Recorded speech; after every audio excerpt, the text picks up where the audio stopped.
नमस्कार। एक बार फिर से स्वागत करता हूं आपके अपने परिवार कंसेप्ट विथ रंजित पे। तो साथियों, जैसे कि हम लोग पिछले वीडियो में पढ़ चुके हैं महाकाव्य के बारे में। हम लोग जाने कि महाकाव्य की संख्या दो थी, रामायण और महाभारत के बारे में। तो हम लोग पिछले वीडियो में रामायण और महाभारत के बारे में पूरे अच्छे तरीके से पढ़ चुके हैं साथियों। तो आज हम लोग का क्लास का कंटेंट होने वाला है वैदिक काल के बारे में। सबसे पहले जानेंगे हम लोग वैदिक काल को कितने भागों में बांटा गया है, वैदिक काल की नदियां के बारे में, वैदिक काल की देवता के बारे में तथा वैदिक काल के सारे फैक्ट्स को हम लोग इस वीडियो में कवर करेंगे साथियों। तो प्लीज अगर यह वीडियो को अच्छा लगेगा तो हमारे चैनल को सब्सक्राइब जरूर कीजिएगा साथियों। तो आइए अपने क्लास को स्टार्ट करते हैं वैदिक काल से। ठीक है, वैदिक काल से हम अपनी क्लास को स्टार्ट करते हैं। ठीक है, तो सबसे पहले जानेंगे हम लोग वैदिक काल की जो अवधि क्या है। ठीक है, वैदिक काल को कितने भागों में बांटा गया साथियों, वैदिक काल हम लोग जानने वाले हैं। ठीक है, तो वैदिक काल को जो कि दो भागों में बांटा गया साथियों।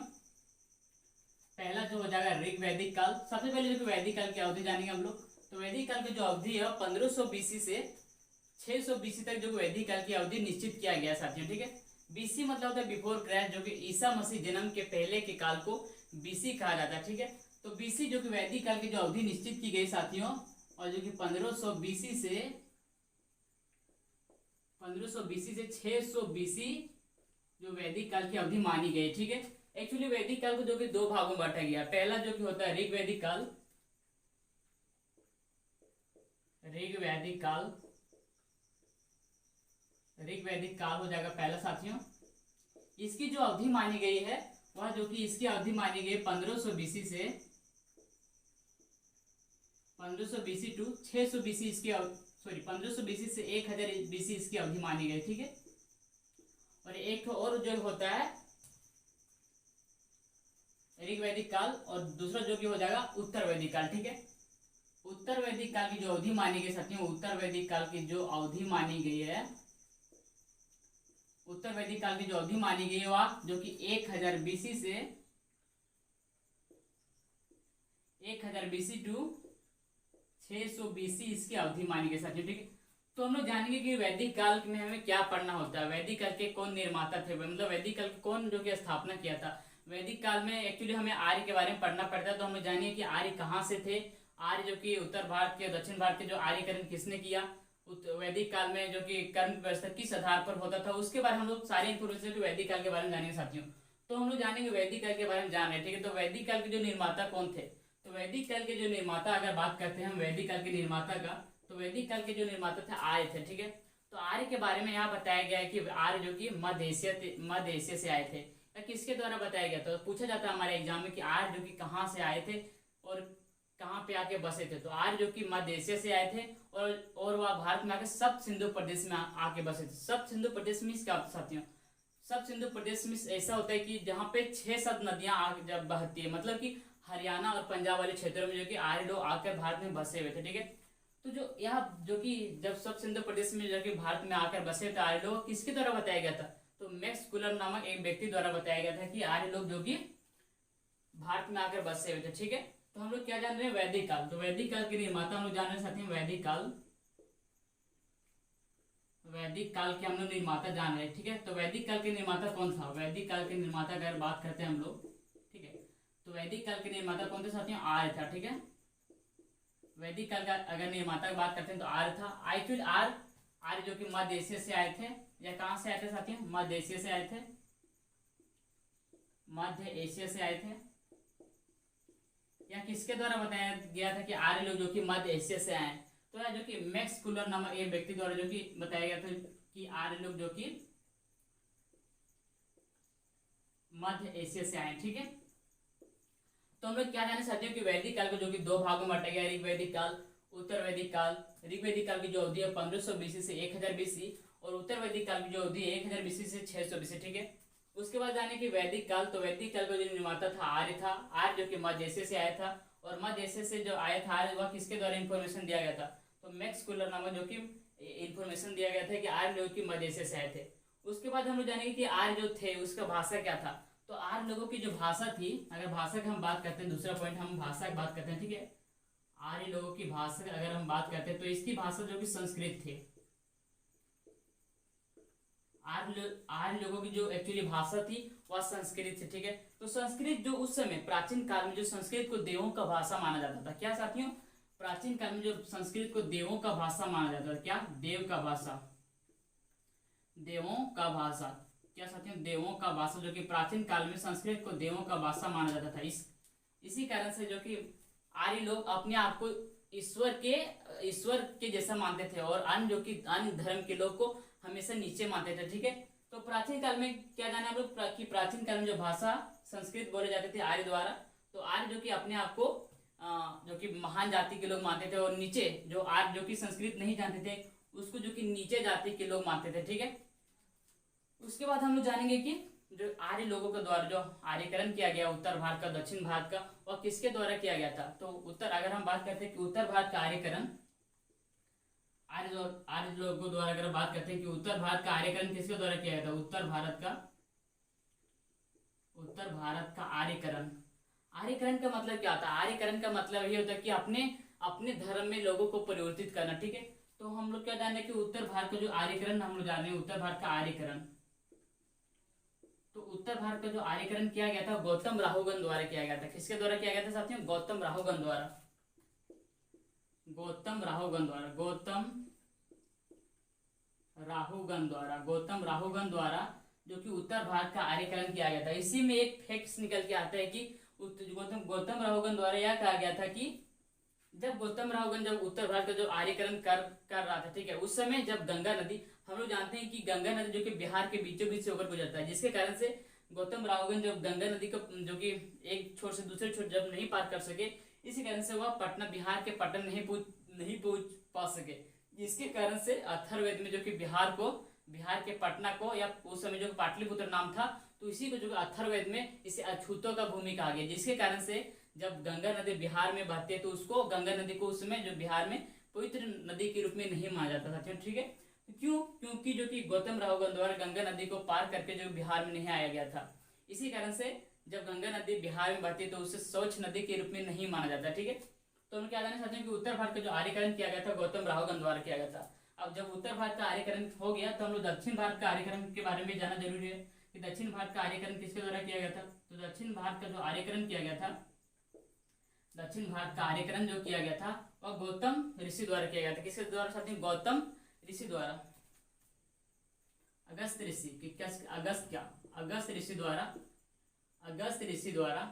ऋषि द्वारा जो कि दक्षिण भारत का आर्यकरण किया गया था।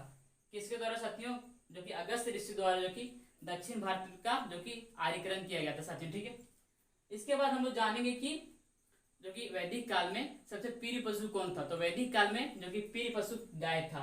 अब लोग, क्योंकि गाय उस समय जो कि गाय के लिए उस समय गविष्टि शब्द का उपयोग किया जाता था, क्योंकि गाय जो कि सामाजिक समृद्धि का प्रतीक था उस समय। तो हम लोग क्या जाने साथियों कि वैदिक काल के अगर हम पशु के रूप में, प्रिय पशु के रूप में बात करें कि प्रिय पशु कौन था वैदिक काल में, तो वैदिक काल में जो प्रिय पशु था गाय था। कौन था साथियों, गाय था। गाय के लिए उस समय गविष्टि शब्द का उपयोग किया जाता था। किसके, गविष्टि, कौन सा शब्द का उपयोग किया जाता था साथियों, गविष्टि शब्द का उपयोग किया जाता था। ठीक है, तो वैदिक काल में गाय के लिए गविष्टि शब्द का उपयोग किया जाता था। और प्रिय पशु जो कि गाय था, गाय जो कि समृद्धि का प्रतीक था। गाय किसका प्रतीक था साथियों, समृद्धि का प्रतीक था, समृद्धि का प्रतीक था गाय। ठीक है, एक्चुअली राजा का जो मुख्य काम गायों को ढूंढना था, और गाय को जो चोरी करता था उसको जो कि वैदिक काल में गाय को चोरी करने का जो दंड दिया जाता था वह मृत्यु दंड दिया जाता था, क्योंकि गाय उस समय सबसे प्रिय और समृद्धि का प्रतीक था। ठीक है, इसी प्रकार से हम क्लास को और बढ़ाएंगे और जानेंगे कि जो वैदिक काल में जो कि दशरथ युद्ध के बारे में चर्चा किया गया, जो कि ऋग्वेद के 7वें मंडल में चर्चा किया गया कि वैदिक काल में जब आर्य तथा अनार्य के बीच में युद्ध हुआ था, गाय के लिए हुआ था, तो यह ऋग्वेद के 7वें मंडल में चर्चित है। ठीक है, और ऋग्वेद में जो कि जाति व्यवस्था का जो माना जाता था वह जो कि कर्म के आधार पर माना जाता था, लेकिन उत्तर वैदिक काल में जैसे जैसे समय बढ़ते गया जो कि आर्य व्यवस्था जो कि जाति व्यवस्था जो होने लगा वह वंश के आधार पर होने लगा। तो वह किस प्रकार से हो उसके बारे में हम लोग जानेंगे। ठीक है, उसके बाद हम लोग जानेंगे वैदिक काल के नदियों के बारे में, और उसके बाद हम लोग जानेंगे वैदिक काल के देवता के बारे में साथियों। ठीक है, तो इस प्रकार से हमारे जो क्लास का कंटेंट होने वाला। ठीक है,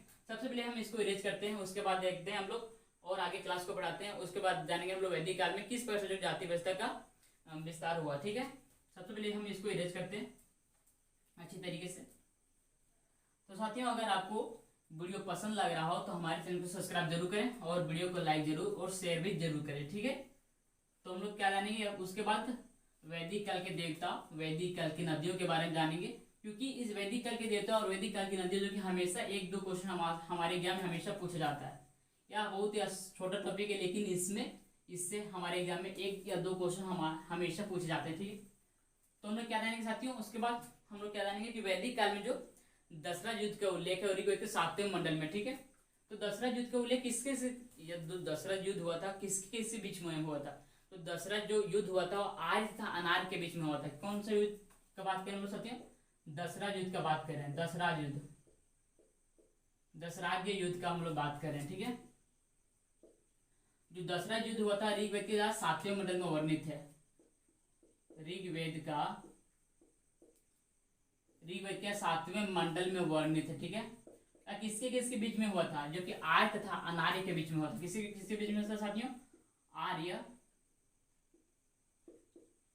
तथा आर्य प्लस अनार्य के बीच में हुआ था, आर्य तथा अनार्य के बीच में हुआ था, ठीक है। आर्य तथा अनार्य के बीच में या जो कि दशरथ युद्ध हुआ था, ठीक है।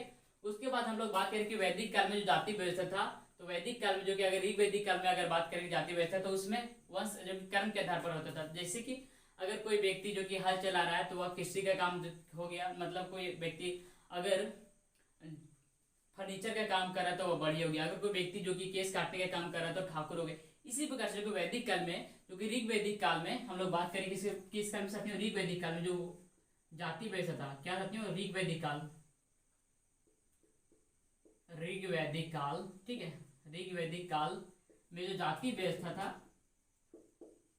जाति व्यवस्था था वह कर्म के आधार पर था, क्रम के आधार पर। किसके आधार पर था साथियों, वैदिक काल में जो जाति व्यवस्था था कर्म के आधार पर। लेकिन जैसे जैसे समय बढ़ते गया तो उस वैसे वैसे जो कि जाति व्यवस्था जो कि वंश के आधार पर होने लगा। क्या हम लोग किसके बारे में जानेंगे साथियों, जो उत्तर वैदिक काल में जो वंश के, उत्तर वैदिक काल में जो कि कर्म जाति व्यवस्था होने लगा वह वंश के आधार पर होने लगा। उत्तर वैदिक काल में जाति व्यवस्था था, जो उत्तर वैदिक काल में जो जाति व्यवस्था था वह जो कि वंश के आधार पर होने लगा साथियों, ठीक है। तो हम लोग यह जाने कि वैदिक काल के निर्माता कौन थे, वैदिक काल की अवधि क्या है, वैदिक काल को कितने भागों में बांटा गया है, दशरथ युद्ध का उल्लेख कितने मंडल में, किसके किसके बीच में हुआ था, फिर ऋग्वैदिक काल जो में जाति व्यवस्था किस आधार पर होता था, उत्तर वैदिक काल में जाति व्यवस्था किस आधार पर होता था। तो इस पर हम लोग जो कि वैदिक काल के फैक्ट्स के बारे में जान चुके हैं। उसके बाद हम जानेंगे कि वैदिक काल के नदियों के बारे में और वैदिक काल के देवताओं के बारे में, और इस प्रकार से जो कि अपने वैदिक काल के सारे कंटेंट को पूरा करेंगे और वीडियो को इस प्रकार से अंत करेंगे, ठीक है। तो साथियों उसके बाद हम लोग जानेंगे वैदिक काल के देवता के बारे में, ठीक है। तो सबसे पहले हम इसको इरेज करते हैं और वैदिक काल के देवता के बारे में जानते हैं, ठीक है। हमारा अगला टॉपिक रहेगा जो कि वैदिक काल के देवता, ठीक है। तो वैदिक काल के देवता जो कि किस चीज से संबंधित है उसके बारे में हम लोग जानेंगे। जैसे कि हम लोग जानेंगे जो कि इंद्र के बारे में, तो इंद्र जो कि वायु वर्षा से संबंधित है। वरुण की बात करें तो वरुण जो कि वायु से संबंधित हो, इसके बारे में हम जानेंगे, ठीक है। क्या साथियों हम लोग जानेंगे, हमारा टॉपिक क्या रहेगा, थर्ड हम लोग जान रहे हैं वैदिक काल के देवता के बारे में। किसी के बारे में साथियों, वैदिक काल के देवता, वैदिक काल का देवता, वैदिक काल के देवता बारे में हम लोग जानना चाहते हैं, ठीक है। तो वैदिक काल के अगर देवता की बात करें तो सबसे पहला देवता हो जाएगा जो कि इंद्र, क्योंकि सबसे इंपोर्टेंट देवता, क्योंकि इसके जो कि 250 बार इसको चर्चा किया गया है हमारे इतिहास में। इंद्र को जो कि 250 बार जो कि चर्चा किया गया ऋग्वैदिक काल में, ठीक है। तो क्या जान रहे हैं हम लोग साथियों, सबसे पहले जो देवता का नाम जानेंगे इंद्र के बारे में। इंद्र के बारे में इसको जो कि 250 बार चर्चा किया गया, 250 बार इसका चर्चा किया गया, 250 बार चर्चा किया गया है। और यह किस प्रकार से संबंधित है, इंद्र जो कि किस प्रकार से संबंधित है, तो इंद्र को जो कि वर्षा का देवता कहा जाता है। वर्षा का देवता किसे कहा जाता है साथियों, वर्षा का देवता, वर्षा का देवता किसे कहा जाता है साथियों, तो वर्षा का देवता जो कि इंद्र को कहा जाता है, ठीक है। इसी प्रकार से हम लोग जानेंगे अग्नि के बारे में, ठीक है। तो अग्नि जो कि इंद्र जो कि भगवान तथा जो कि मानव के बीच मध्यस्थता करने का काम कौन करता था, अग्नि। अग्नि भी जो कि कम इंपोर्टेंट नहीं है, अग्नि को भी लगभग जो कि 200 बार चर्चा किया गया, ठीक है। हम लोग क्या जानेंगे साथियों, दूसरा, पहला हो गया, दूसरा जानेंगे हम लोग अग्नि के बारे में। अग्नि देवता के बारे में। तो अग्नि का जो कि लगभग जो कि 200 बार चर्चा किया गया हमारे इतिहास में इसको। और इसको जो कि इसका काम क्या था, इसका जो कि काम था मानव और जो कि देवताओं के बीच मध्यस्थता करना। इसका क्या था, जो कि मुख्य काम क्या था साथियों, मध्यस्थता करने का इसका मुख्य काम था। उसके बाद हम लोग बात करेंगे थर्ड में, जो कि अरुण के बारे में। तो अरुण जो कि इसको वायु का देवता कहा जाता है। अरुण को क्या, अरुण जो कि वायु का देवता, वायु देवता किसे कहा जाता है, अरुण को जो कि वायु देवता कहा जाता है। वायु से संबंधित कौन है, अरुण, ठीक है। और इसी प्रकार से हम चौथा बात करें तो चौथा हो जाएगा पवन। पवन को क्या कहा जाता है, पवन जो कि कहा जाता है, सॉरी पवन नहीं, मारुति किससे संबंधित साथी है, मारुति जो कि तूफान से संबंधित है। मारुति, अगर हम मारुति याद करें तो मारुति इसका जो कि परिभाषित शब्द है। तो मारुति किसे कहते हैं, मारुति जो कि बजरंगबली को कहते हैं। तो बजरंगबली जब आता है तो तूफान आ जाता है। तो इसको इस प्रकार से याद रखते हैं कि मारुति संबंधित किससे, मारुति जो कि तूफान से संबंधित साथियों, किससे संबंधित साथियों, मारुति जो कि तूफान से संबंधित है। इसी प्रकार से हम पांचवा बात करें तो पांचवा हो जाएगा जो कि पांचवा क्या हो जाएगा, पांचवा हो जाएगा जो कि विष्णु, ठीक है, विष्णु। तो विष्णु किससे संबंधित है, विष्णु जो कि इसे पालन करता तथा संरक्षण का देवता भी कहा जाता है। क्योंकि अगर हम लोग जन्म लेते हैं तो उसे पालने का काम और संरक्षण करने का काम कौन करता है, विष्णु भगवान, ठीक है। तो विष्णु को जो कि पालन करता तथा संरक्षण का काम कौन करता है साथियों, तो विष्णु जो कि पालन करता तथा संरक्षण का काम जो कि विष्णु करता है, ठीक है। इसी प्रकार से हम सिक्स देवता के बारे में जानते हैं, मतलब सिक्स करण के देवता के बारे में जानते हैं। तो सिक्स जो कि हो जाएगा रौद्र को जो कि पशुओं का देवता कहा जाता है साथियों। क्या, रौद्र को क्या कहा जाता है साथियों, तो रौद्र को जो कि पशुओं का देवता किसे कहा जाता है साथियों, तो पशुओं का देवता जो कि पशुओं का देवता, ठीक है। तो पशुओं का देवता किसे कहा जाता है साथियों, रौद्र को, ठीक है। तो हम लोग क्या जाने वैदिक काल के देवता के बारे में। तो वैदिक काल के देवता में फर्स्ट हो जाएगा इंद्र जो कि वर्षा का देवता, जो कि इंद्र को कहा जाता है। दूसरा क्या जाने हम लोग अग्नि इसे मध्यस्थता का काम करता है, अग्नि। थर्ड हम लोग क्या जाने अरुण जो कि वायु का देवता का अरुण जो कि वायु से संबंधित है। और हम लोग फोर्थ क्या जाने मारुति जो कि तूफान से संबंधित है। विष्णु किससे, विष्णु जो कि पालन करता था संरक्षण से संबंधित है। और सिक्स क्या जाने हम लोग रौद्र जो कि पशुओं का देवता किसे कहा जाता है साथियों, रौद्र। तो हम लोग इस प्रकार से जाने कि वैदिक काल के देवता के बारे में साथियों। तो उसके बाद हम जानेंगे वैदिक काल के नदियों के बारे में। और इस प्रकार से वैदिक काल के सारे इन्फॉर्मेशन को हम लोग इसी वीडियो में कवर कर लेंगे, ठीक है। तो हम लोग उसके बाद हम लोग अगला टॉपिक रहेगा फोर्थ जो कि टॉपिक रहेगा वैदिक काल के नदियां, ठीक है। सबसे पहले इसको हम इरेज करते हैं, उसके बाद हम जानते हैं वैदिक काल के नदियों के बारे में, ठीक है। वैदिक काल की नदियां से हमेशा हमारे एग्जाम में एक क्वेश्चन जो कि बन जाता है। क्योंकि जो कि वैदिक काल की नदियां था जो कि प्राचीन नाम कुछ और था और जो कि वर्तमान में कुछ और नाम है, ठीक है। तो इसी संबंधित जो कि हमेशा जो कि हमारे एग्जाम में सवाल पूछा जाता है। तो हम लोग क्या जानेंगे साथियों, फोर्थ जो कि हमारा कंटेंट रहेगा वैदिक काल की नदियां। तो इससे पहले साथियों कि आप सबको को बता दें कि अगर आपको वीडियो अच्छा लग रहा हो, कुछ सीखने को मिल रहा हो, तो हमारे चैनल को जरूर सब्सक्राइब करें, ठीक है। और वीडियो को लाइक करना ना भूलें, ठीक है। तो हम लोग क्या जानेंगे वैदिक काल की नदियां के बारे में, ठीक है। वैदिक काल की नदी जो कि बहुत 4-5 नदी के बारे में जानेंगे जो कि हमारे बहुत बार हमारे एग्जाम में पूछा जाता है, ठीक है। उसके बारे में जानेंगे। क्या हमारा फोर्थ टॉपिक रहेगा साथियों, फोर्थ टॉपिक रहेगा वैदिक काल की नदियां के बारे में जानेंगे, वैदिक काल की नदियां। तो वैदिक काल की नदियां सबसे पहले जानेंगे सिंधु नदी, जो कि सबसे इंपॉर्टेंट है। इतिहास में जो सबसे ज्यादा चर्चा किस नदी का की गई है, तो इतिहास में जो कि सबसे ज्यादा चर्चा जो कि सिंधु नदी की गई, ठीक है। तो उसी के बारे में हम लोग फर्स्ट जानेंगे सिंधु नदी। सबसे पहले जानेंगे प्राचीन नाम क्या था उसका और वर्तमान नाम क्या है। तो यहाँ पे लिखेंगे प्राचीन नाम लिखेंगे, और यहाँ पे जो लिखेंगे वर्तमान नाम, ठीक है, वर्तमान, ठीक है। तो प्राचीन नाम जानेंगे सिंधु नदी का प्राचीन नाम क्या था, सिंधु नदी। तो सिंधु नदी जो सिंधु का जो प्राचीन नाम था सिंधु था, और अभी जो कि वर्तमान नाम है, वर्तमान भी नाम है सिंधु, ठीक है। तो सिंधु नदी का जो प्राचीन नाम था सिंधु था और जो कि वर्तमान नाम है सिंधु है। इसी प्रकार से हम लोग सेकंड जानेंगे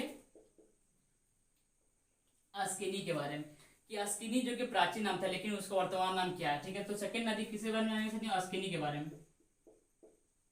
अस्किनी, तो अस्किनी का जो वर्तमान में नाम है उसका क्या, अस्किनी का जो वर्तमान में किसका क्या नाम साथियों, इसका चेनाब है, ठीक है, चेनाब। तो पूछेगा कि चेनाब जो कि वर्तमान नाम है तो उसका जो कि प्राचीन नाम क्या, तो चेनाब का जो कि प्राचीन नाम अस्किनी है। पूछेगा कि अस्किनी नाम जो प्राचीन है तो उसका जो कि वर्तमान नाम क्या था। तो हम लोग फर्स्ट क्या जाने, सिंधु नदी का जो वर्तमान नाम था सिंधु, और जो कि प्राचीन नाम था सिंधु। और हम लोग सेकंड क्या जाने, अस्किनी। अस्किनी जो कि प्राचीन नाम था और जो कि वर्तमान नाम है चेनाब उसका, ठीक है। उसके बाद हम थर्ड हम लोग जानेंगे बिपाशा के बारे में। बिपाशा, ठीक है। अगर हम बात करें साथियों की, अगर बिपाशा जो कि प्राचीन नाम है तो उसका वर्तमान नाम क्या है, तो उसका वर्तमान नाम क्या है, बिपाशा को हम लोग कहते हैं वर्तमान में ब्यास कहते हैं, ठीक है, ब्यास। यह सब नदी जो कि उत्तर भारत में बहने वाली सभी नदियां, ठीक है, चाहे वह सिंधु हो, चाहे वह चेनाब हो, चाहे वह ब्यास हो, ठीक है, ब्यास। तो प्राचीन में ब्यास को जो कि बिपाशा कहते हैं। इसके बाद हम लोग फोर्थ अगर बात करें तो सतुद्री हो जाए, क्या, सतुद्री, सतुद्री, ठीक है, सतुद्री। सतुद्री जो कि वर्तमान में हम लोग कहते हैं सतलज। यह भी जो कि उत्तर भारत में बहने वाली नदियां सतलज, ठीक है। यह सभी नदी जो कि उत्तर भारत में बहती सकती है, ठीक है। तो अगर पूछेगा सतलज को जो कि प्राचीन समय में क्या कहते हैं इसे, तो सतलज को जो कि प्राचीन समय में सतुद्री कहते हैं। क्या कहते हैं साथियों, सतुद्री, ठीक है। इसी वर्ष हम लोग फिर जानते हैं कि फिर सदानीरा। एक तो सदानीरा जो कि नदी का नाम है, यह बहुत बार पूछा गया सदानीरा। तो सदानीरा अगर बोलेगा कि सदानीरा, अगर सदानीरा दे दे हमारे एग्जाम में, सदानीरा जो कि इसका वर्तमान नाम क्या है, तो सदानीरा का जो वर्तमान नाम क्या है, गंडक। क्या साथियों, गंडक है, ठीक है। तो पूछिएगा कि अगर गंडक का जो वर्तमान नाम दे दिया जाए और हमें प्राचीन नाम पूछे तो इसके गंडक का प्राचीन नाम क्या हो जाएगा साथियों, तो गंडक का जो प्राचीन नाम हो जाएगा सदानीरा हो जाएगा, ठीक। इसी वर्ष हम लोग फिफ्थ देखते हैं। फिफ्थ अगर हम लोग देखते हैं क्या, फिफ्थ में कौन सा नदी हो जाएगा, फिफ्थ में हम लोग देखते हैं गोमती का, ठीक है, गोमती। तो गोमती जो कि हो जाएगा क्या, गोमल। इसका जो कि प्राचीन नाम था गोमल, ठीक है, गोमल। तो गोमल का अगर पूछे जो कि वर्तमान नाम क्या, तो गोमल का जो कि वर्तमान नाम जो कि गोमती नदी हो जाएगी, क्या, गोमती नदी को जो कि प्राचीन समय में इसे गोमल कहा जाता था, क्या साथियों, प्राचीन समय में गोमल कहा जाता है, जिसका वर्तमान समय क्या था, गोमती नदी, गोमती नदी साथियों, ठीक है। तो इस प्रकार से हम लोग जाने वैदिक काल के सारे कंटेंट को हम लोग अभी तक कवर कर चुके साथियों, ठीक है। तो पहला हम लोग जाने वैदिक काल के बारे में, उसके बाद हम लोग जाने वैदिक काल के देवता, और उसके बाद हम जाने वैदिक काल के नदी के बारे में। तो इस प्रकार साथियों हमारा वैदिक काल पूरी तरीके से कंप्लीट हो चुका है। और उसके बाद हम लोग जानेंगे महाजनपद के बारे में। इसी तरीके से हमारा कंटेंट आगे बढ़ता चला जाएगा और इतिहास जो कि प्राचीन इतिहास को अच्छी तरीके से हम लोग कवर कर लेंगे। तो साथियों अगर आपको इतना सारी इन्फॉर्मेशन आपको अच्छा लगा हो तो हमारे चैनल को सब्सक्राइब और वीडियो को लाइक जरूर करें। धन्यवाद।